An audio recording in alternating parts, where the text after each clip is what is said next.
Hello everyone, welcome to उत्सुक classes. हमने previous क्लासों में ईवीएस के 2 चैप्टर कंप्लीट किए थे, एक तो शेल्टर और फैमिली। तो आज उसके कुछ क्वेश्चन आंसर कंप्लीट करते हैं। देखो, फर्स्ट क्वेश्चन है, स्टार्ट करते हैं। फर्स्ट क्वेश्चन है, प्राथमिक सामाजिकरण है।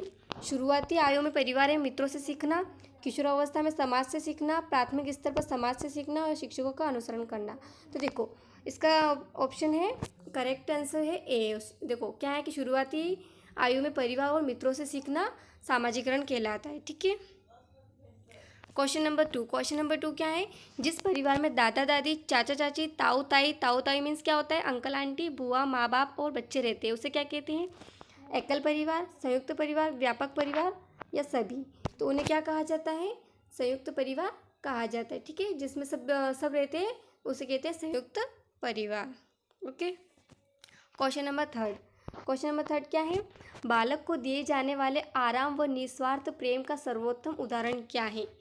यह है कि वह जिस समाज में रहता है, वह जिस घर में रहता है, जिस परिवार में रहता है, या वह जिन साधनों का प्रयोग करता है। तो इसका करेक्ट आंसर क्या होगा?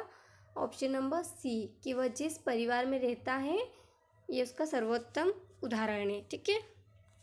क्वेश्चन नंबर 4 क्या है कि परिवार के कितने टाइप्स हैं ना, 1, 2 या 3 या 4? तो परिवार 2 प्रकार के होते हैं, हमने पढ़ा भी था। एक तो एकल परिवार होता है और एक संयुक्त परिवार होता है। ओके, 2 टाइप होते हैं। अब क्वेश्चन नंबर 5 क्या है, परंपरागत हिंदू परिवार का स्वरूप किस प्रकार का था? संयुक्त परिवार, विघटित परिवार, विस्तृत परिवार या सामान्य परिवार? तो देखो संयुक्त परिवार इसका आंसर हो जाएगा। ठीक है, क्या हो जाएगा? संयुक्त परिवार, क्योंकि पहले पुराने टाइम पे से ही संयुक्त परिवार चलते आ रहे हैं। ओके। अब क्वेश्चन नंबर 6 देखो, क्वेश्चन नंबर 6 क्या है कि मातृ सत्तात्मक परिवार कहाँ पाए जाते हैं? कहाँ पाए जाते हैं? ऑप्शन नंबर क्या था? ए कि सभी जगह, ऑप्शन नंबर बी है संपूर्ण विश्व में, ऑप्शन नंबर सी है भारत में असम की खासी और गारो जनजातियों में, ऑप्शन नंबर डी है संपूर्ण मध्य प्रदेश में। तो देखो कहाँ पे पाए जाते हैं वो? भारत के असम और खासी जनजातियों में पाए जाते हैं मात्र सत्तात्मक परिवार, है ना। ठीक है। क्वेश्चन नंबर 7 क्या है, बच्चों का प्रथम गुरु किसे माना जाता है? पिता को, माता को या शिक्षकों को? तो देखो, बच्चों का जो प्रथम गुरु होता है वो माता को कहा जाता है। ठीक है। क्वेश्चन नंबर 8 देखते हैं। क्वेश्चन नंबर 8 क्या बोल रहा है कि जिस परिवार में व्यक्ति जन्म लेता है उसे क्या कहते हैं? शास्त्रीय परिवार कहते हैं, जन्म का परिवार कहते हैं, जनता का परिवार कहते हैं। तो उसे उसे क्या कहेंगे हम? जन्म का परिवार कहते हैं। Option number 20 correct answer. Okay. अब क्वेश्चन नंबर 9 देखो, क्या है कि एक पत्नी के एक से अधिक पति वाला परिवार क्या कहलाता है? बहुपति परिवार, बहुपत्नी परिवार, सामूहिक परिवार या नवस्थानीय परिवार? तो देखो, इसको क्या कहेंगे हम? बहुपति परिवार। जिसके एक से अधिक पति हो उसे बहुपति कहते हैं, जिसके एक से अधिक पत्नियां हो उसे बहुपत्नी कहते हैं, और जहाँ सब मिलजुल कर रहते हैं उसे सामूहिक परिवार। और नवस्थानीय किसे कहते हैं? कि जब दंपति शादी करने के बाद कहीं और शिफ्ट हो जाते, नई जगह शिफ्ट हो जाते, तो उसे नवस्थानीय परिवार कहा जाता है। ओके। अब क्वेश्चन नंबर 10 क्या है, एकल परिवारों की अपेक्षा संयुक्त परिवारों में कार्यभार कम होने का कारण क्या है? कार्यभार बढ़ जाना, कार्यों को कुशलतापूर्वक करना, कार्यों का व्यवस्थित स्वरूप, कर्तव्यों की उपेक्षा। तो देखो, क्वेश्चन नंबर 10 क्या बोल रहा है कि संयुक्त परिवार का कार्यभार किस कारण होता है कम? तो देखो, कार्यभार जो होता है वो बढ़ जाता है, क्योंकि देखो संयुक्त परिवार में सदस्य ज़्यादा होते हैं तो कार्य सब में बढ़ जाते हैं। ओके। अब क्वेश्चन नंबर 11 देखो, क्वेश्चन नंबर 11 क्या है, विद्यालय परिसर में छात्रों को खेलकूद की क्रियाओं में भाग लेना आवश्यक है, क्योंकि इसमें छात्रों की अपनी सृजनात्मकता क्षमता का विकास होगा। इससे छात्रों में स्वस्थ संवेगों का विकास होगा। ऑप्शन नंबर सी क्या है, छात्रों का शारीरिक विकास उचित ढंग से होगा, या उपरोक्त सभी? तो इसका करेक्ट आंसर हो जाएगा डी, उपरोक्त सभी। ठीक है, क्योंकि खेलकूद से बच्चे का सर्वांगीण विकास होता है। शारीरिक, मानसिक और संवेगात्मक सभी प्रकार के विकास किससे होते हैं? खेलों के द्वारा होते हैं। ओके, तो इसका करेक्ट आंसर उपरोक्त सभी। अब क्वेश्चन नंबर 12 देखो, परिवार की परिकल्पना के पीछे आधारभूत तथ्य हैं। मानव का सामाजिक प्राणी होना, मानव का अकेला होना, कार्य करने में परेशानी होना और उत्तरदायित्व के निर्वाह की भावना होना। तो क्या हो सकता है इसका करेक्ट आंसर? इसका करेक्ट आंसर होगा सामाजिक प्राणी होना। ठीक है, मनुष्य एक सामाजिक प्राणी है और वो परिवार में रहना पसंद करता है। ठीक है।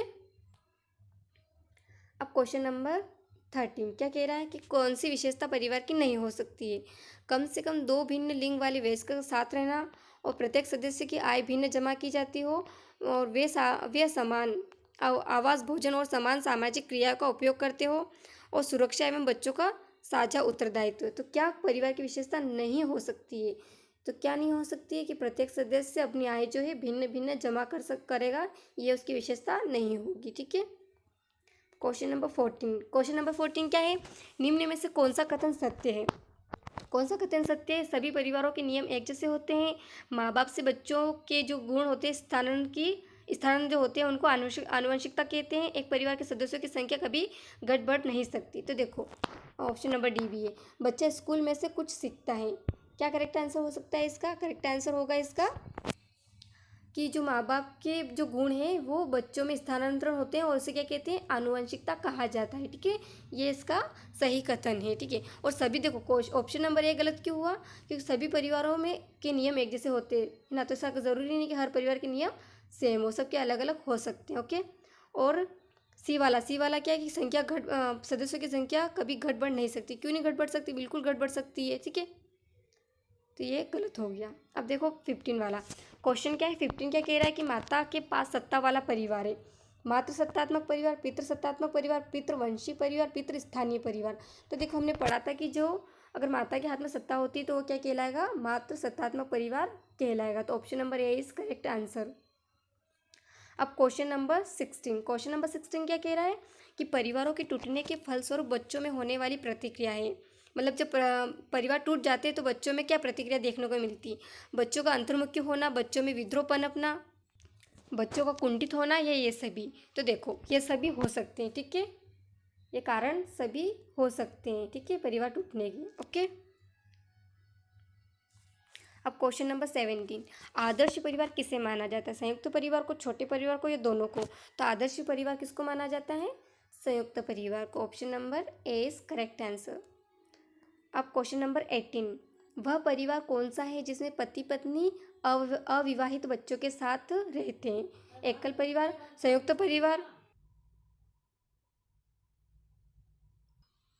क्वेश्चन नंबर 18 का आंसर हो जाएगा एकल परिवार। ठीक है, एकल परिवार में माता पिता और उसकी संतानें निवास करती हैं। ओके, अब क्वेश्चन नंबर 19 देखो कि उत्तराधिकार का वह नियम जिसमें सदस्य जन्म से ही पारिवारिक संपत्ति का अधिकारी बन जाता है। तो नियम क्या कहलाता है? वो नियम कहलाता है दाएं भाग का नियम, मिताक्षरा का नियम, सबीन का नियम, सगोत्र का नियम। तो वो क्या कहलाएगा? हमने पढ़ा भी था कि देखो प्रत्येक सदस्य का अपनी संपत्ति पर अधिकार होता है, वो कहलाता है मिताक्षरा का नियम। ठीक है, ये इंपॉर्टेंट है, ये पूछा जाता है। अब क्वेश्चन नंबर 20 पे चलते हैं। देखो कौन सा घर राजस्थान के गर्म रेगिस्तान और गाँवों में पाया जाता है? लकड़ी और बांस से बने घर, पत्थर और लकड़ी से बने घर, पत्थर से बने घर, या मिट्टी से बने घर? तो देखो राजस्थान की विशेषता हमने देखी थी कि उसमें क्या पाए जाते हैं? मिट्टी से बने घर पाए जाते हैं और ये गाँवों में भी देखने को मिल जाते हैं। ओके, तो option number D is correct answer. अब क्वेश्चन नंबर है 21, किसी परिवार को दर्शा जाता है? पारिवारिक वृक्ष से, पारिवारिक बार चार्ट से, पारिवारिक पाई चार्ट से? तो देखो परिवार को हम किससे दर्शाते हैं? पारिवारिक वृक्ष से दर्शाते हैं। ये वृक्ष से हम परिवार को शो करते हैं। ओके, अब क्वेश्चन नंबर 22, कश्मीर और केरल में नौका घर में खूबसूरत लकड़ी की नक्काशी की जाती है, उसको क्या कहते हैं हम? खत्मबंद कहा जाता है, डोंगा कहा जाता है, या मेहराब कहा जाता है? तो देखो ये भी हमने पढ़ा हुआ है कि इसको क्या कहेंगे हम? खत्मबंद कहते हैं। ठीक है, क्वेश्चन नंबर 23, कौन सी जनजाति अपने तंबू को रेबो के नाम से बुलाती है? लद्दाख की चांगपा जनजाति, कश्मीर की बकरवाल जनजाति, उत्तराखंड की भोटिया जनजाति, उत्तर प्रदेश की खरवाल जनजाति? तो देखो कौन सी जनजाति अपने तंबू को रेबो नाम से बुलाती है? तो ये होती है लद्दाख की चांगपा जनजाति जो होती है वो अपने टेंट बनाती हैं और टेंट को क्या कहते हैं? रेबो कहते हैं। ओके, तो option number A is correct answer. Okay, तो हमारे शेल्टर और फैमिली से सारे क्वेश्चन कंप्लीट कर लिए हमने। अगर आपको वीडियो पसंद आया है तो आप लाइक कीजिए। Thank you for watching.